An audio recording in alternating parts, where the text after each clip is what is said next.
Well, I guess a person has to make a video response to get any attention around here. Oh my god. No, I'm just joking. I decided to make a video so everyone could see what I was saying. So I'll go over my points again, basically reading them as how I had them yesterday. My first point to your question, God is all-powerful, perfect, almighty, good, etc. Why doesn't he just prove that he's real? And you answered this yourself with, well, he wants us to decide for ourselves, he wants us to be faithful and have a choice. But then you bring up a second kind of sub-point, saying, but that leaves some people to be bad and choose to be bad. Why did God want anybody to be bad? Why does he wish or let them go to hell? Then you circle back to the issue of God proving his existence as a solution to this sub-point. My response to this is that you answer the issue of why God doesn't prove he exists, but you also bring up the main issue of free will. I'll give you a brief version of this issue in regards to free will. Now, in your response to Mountain Girl's video, you said, but why is it so important we have free will? Why doesn't God just implant us with the belief in him from the very beginning, and then we always believe in him and, everything is perfect? Why doesn't he just do that? So I added that to my free will portion here, and I give you this example. You have a choice between a robot girl, who will always love you, no matter what you do, or who you are, and then you have a girl who loves you because of who you are, and she's worked to earn your love. And she's human girl. She's worked to earn your love, and even though she may seem to turn away from time to time, she always comes running back to you. Always. Which would be the more rewarding relationship? The robot girl or the human girl? Which relationship would exhibit the most good?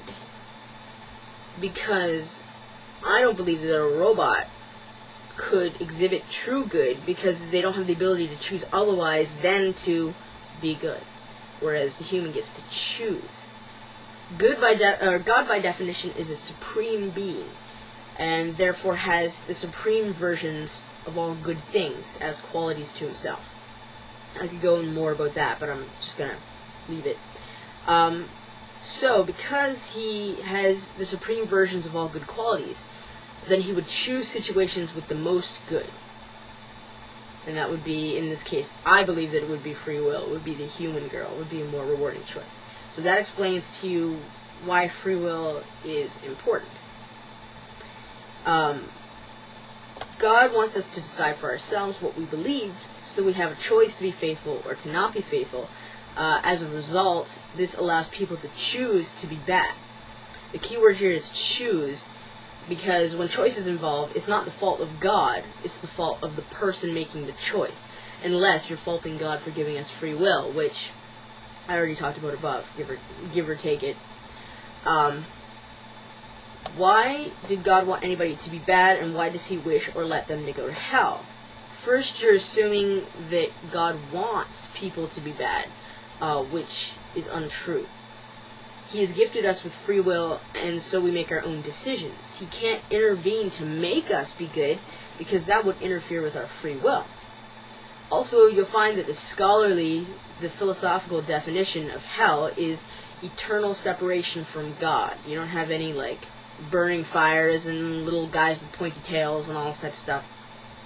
So, if hell from this is this definition, eternal separation from God, then hell occurs when we use our free will to choose badly and turn from God, so to speak.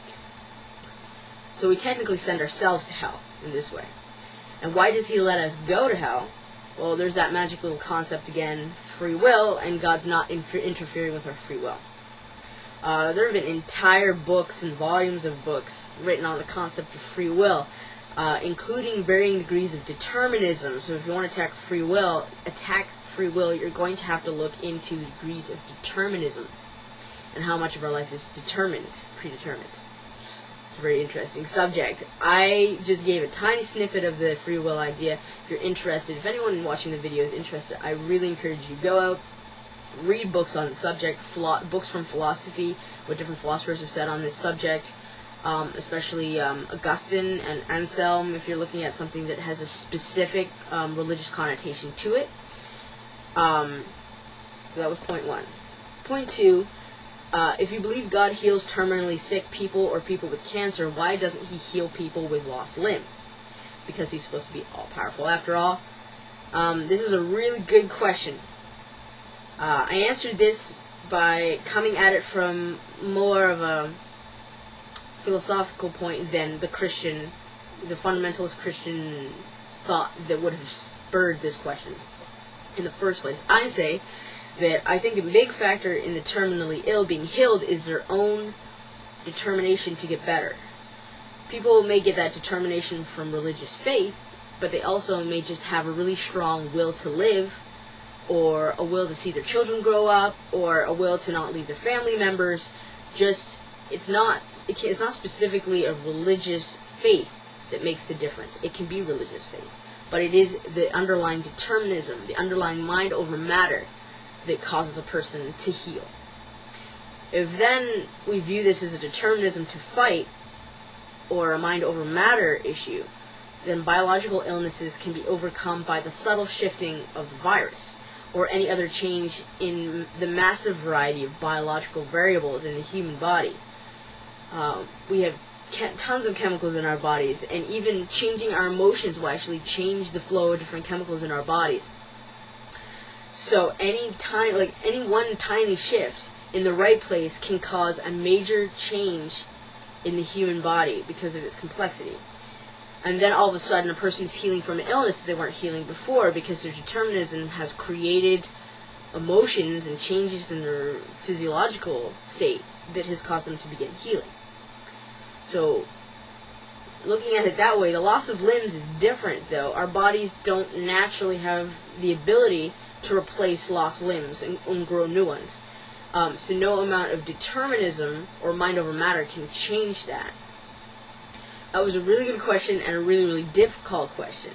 There are some people that believe that the terminally sick people are healed by the power of God alone, and we're talking like strict Christian, God heals everybody, it's seriously just God, etc. If you were to tell them that it's not the religious faith specifically that makes a difference, it's the determinism or the mind over matter that people gain from their strong religious beliefs, they would probably end up calling you a blasphemer and smack you silly with the Bible or something like this. But you could also go on to argue that, yeah, I don't know. Anyhow, that's my question from that. I can't argue it from the fundamentalist Christian perspective. So just philosophically speaking, that's just the way that I would answer this. It's the best way I could come up with. The other last 2 points, I agreed with you that life has a purpose. That humanism theory isn't right, that life has a purpose. The only thing I added to that was that the meaning of life is different for everyone. It can be specific or vague, but the fact that we're so complex and the fact that our world is so complex must be for some sort of purpose. Not like argument from intelligent design for the existence of God or anything, just that there's got to be a purpose, no matter what it is, a purpose why we're here and why things are here and why we interact with things. It's not really the answer that matters, it's just the question. It's the fact that people ask the question means that they care about their life and what it means to them. I agree with not killing, and I agree that the government could take more peaceful approaches to actually solving conflicts, but it has a lot to do with economy and money and politics and everything like that. So it has less to do with morality sometimes, I think. Anyway, I'm going to leave out the bonus that I included talking about the ontological argument for God's existence because it'll take too long in the video. And you are trying to wrap up, I see you're trying to wrap up your religious kind of discussions because people are getting a little upset, and you should have been counting on that. There's a lot of people that take religion really, really, really seriously. So I'm not going to add it. I'm just going to remind you that it was the ontological argument for God's existence, and that Anselm of Canterbury was the one who created it, and his book, The Proslogion, is the one that deals with that most specifically. So I encourage everybody watching if you're interested in checking this out, please do so. Anselm tries to create an argument for God's existence. One single argument for its proof required no other save itself, and that by itself was sufficient to prove that God really exists. Now that was a quote from Anselm's Proslogion. So check that out if you're interested. This is my response, and have a good day.